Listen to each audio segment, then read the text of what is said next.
London ক্লিনিকে টানা ১৭ দিন চিকিৎসার পর বড় ছেলে তারেক রহমানের বাসায় পৌঁছেছেন বিএনপি চেয়ারপারসন বেগম খালেদা জিয়া। স্থানীয় সময় রাত ৯:৩০টায় তারেক রহমানের সঙ্গেই তার বাসায় যান খালেদা। এ সময় তাদের সঙ্গে ছিলেন তারেক রহমানের স্ত্রী ডক্টর জুবাইদা রহমান।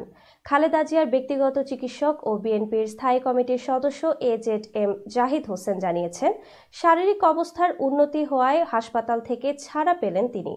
লিভার প্রতিস্থাপনের সিদ্ধান্ত না হওয়ায় আপাতত বাসাতেই চিকিৎসকের তত্ত্বাবধানে থাকবেন সাবেক এই প্রধানমন্ত্রী।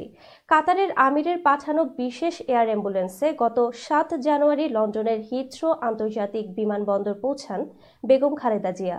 ইমিগ্রেশন থেকে সরাসরি তাকে লন্ডন ক্লিনিকে নেওয়া হয়।